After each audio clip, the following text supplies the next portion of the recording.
February 24, 2022, Vladimir Putin launched what he called a 3-day special military operation.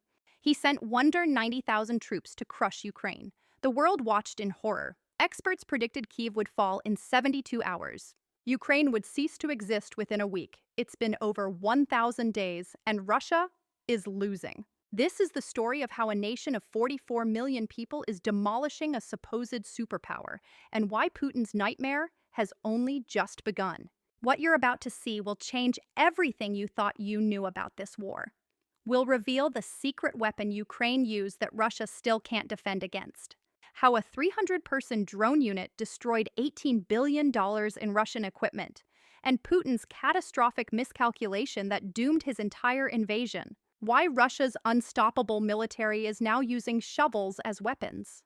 And the real reason Ukraine is winning that nobody's talking about. Stick with me for the next 20 minutes. By the end, you'll understand why Putin can't win and why he can't stop. This is RedLine USA. We show you what the mainstream media won't. But first, let me take you back to where this nightmare began. December 1991, the Soviet Union collapses. Ukraine declares independence. And suddenly, Ukraine becomes the third largest nuclear power on Earth. 1,900 nuclear warheads, more than China, France, and the UK combined. But there was a problem. Ukraine was starving. The economy had collapsed. Inflation hit 10,000%. The world panicked. America, Russia, Britain, they all pressured Ukraine. Give up the nukes. We'll protect you. December 5th, 1994, Budapest, Hungary. Ukraine signs the deal that will haunt them forever. In exchange, Russia, America, and Britain guarantee Ukraine's sovereignty and borders. They promise Ukraine will never be invaded. One by one, the missiles are dismantled. By 1996, Ukraine is completely defenseless. Fast forward 20 years, March 2014, Russia invades Crimea. The guarantor became the invader. Ukraine shows the world the treaty. You promised, they cry. The world does nothing. Putin learns a deadly lesson. The West won't fight for Ukraine. He can take whatever he wants. 8 years later, he tries to take it all. February 24, 2022, 4 a.m., Kyiv sleeps. Then, hell erupts.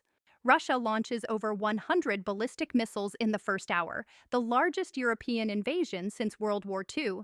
190,000 Russian troops pour across the border from 3 directions: north from Belarus, east from Russia, south from Crimea. U.S. intelligence gives Ukraine 72 hours before Kyiv falls. The EU starts planning for a government in exile. They offer Ukrainian President Zelensky evacuation. His response? I need ammunition, not a ride. Putin addresses his nation. He calls it a special military operation. Russian soldiers are told to pack parade uniforms for a hero's welcome. Day 1, Hostomel Airport. Russia's plan is brilliant. Seize this airport, just 10 kilometers from Kyiv, and fly in thousands of paratroopers. But then, Ukraine's 4th Rapid Reaction Brigade arrives. Outnumbered 3-1, the Ukrainians counterattack. Russian Il-76 transport planes circle overhead, but they can't land. The runway is under fire. One by one, they turn back. By nightfall, Ukraine recaptures the airport. Putin's plan to capture Kyiv in 1 day? Dead. The entire northern offensive grinds to a halt. That night, Zelensky addresses Ukraine. We broke their plan. We will break them. From that moment, the entire invasion begins to unravel. March 2022. As Russian tanks roll toward Kyiv, a miracle arrives. American Javelin missiles, British NLAWs, Turkish Bayraktar drones. The Javelin is a $175,000 handheld missile that can destroy a $4 million Russian tank. And it's easy to use. Ukraine trains farmers, teachers, office workers to fire them. St. Javelin becomes a Ukrainian icon. Week 1, Ukraine destroys 80 Russian tanks. Week 2, 200 more. Month 1, over 500 Russian armored vehicles gone. Then there's the Bayraktar TB2, a Turkish-made drone that costs $5 million. It can destroy an entire Russian convoy worth $100 million. Ukraine turns war into content. Every Russian tank destroyed becomes a TikTok video. Every missile strike goes viral. Russian soldiers start abandoning their tanks. Day 1 of the invasion. Reports emerge of a single Ukrainian pilot in a MiG-29. In 1 day, he allegedly shoots down 6 Russian aircraft. The ghost of Kyiv is born. Real or legend, it doesn't matter. The idea of the ghost makes Ukrainians believe we can win this. Zelensky films himself every night. I'm still here. We're still here. Late February, satellite images reveal something terrifying. A Russian convoy 40 miles long. Thousands of tanks, artillery, supply trucks, all heading for Kyiv. Day 1, the convoy moves 5 miles. Day 3, it stops. Ukrainian special forces destroyed every bridge, turned roads into mud traps, hit fuel trucks with drones. Intercepted calls reveal chaos. We have no fuel. Where are the supplies? Half our vehicles don't even work.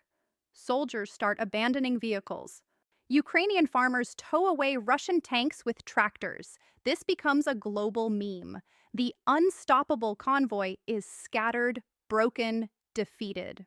April 2022. Russia retreats from Kyiv entirely. The 3-day war is now a humiliating failure, but the nightmare for Russia is only beginning. Let's talk about something the Kremlin desperately tries to hide: the human cost of this war. As of January 2025, Russia has lost more soldiers in Ukraine than America lost in Vietnam, Iraq, and Afghanistan combined.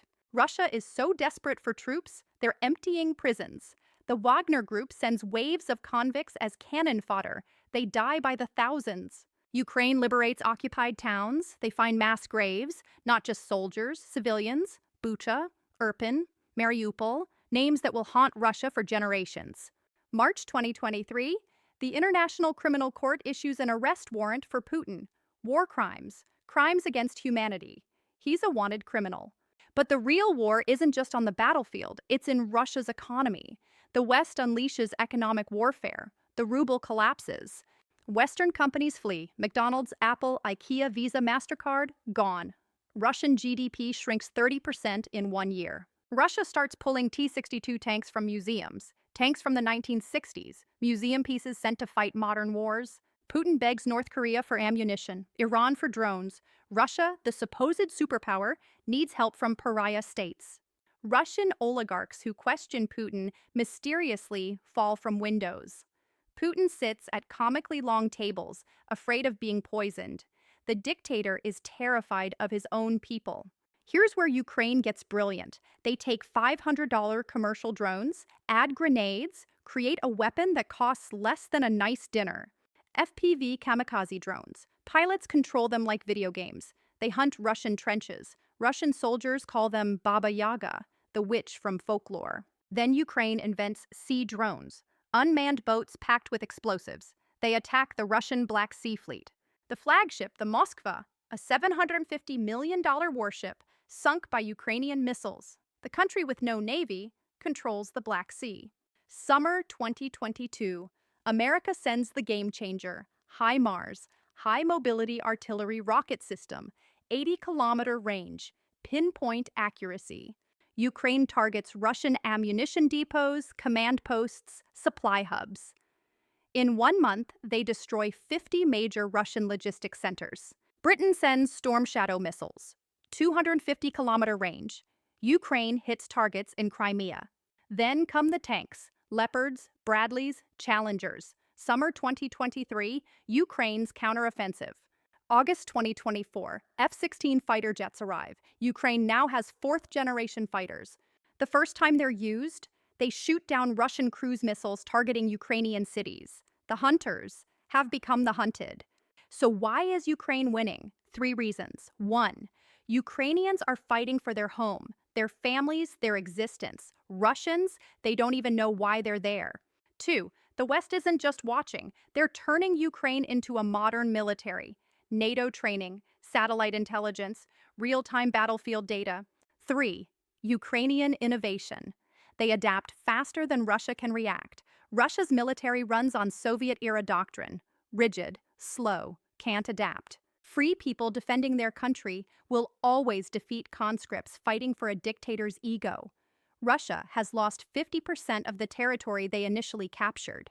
This war isn't over, but the impossible has happened.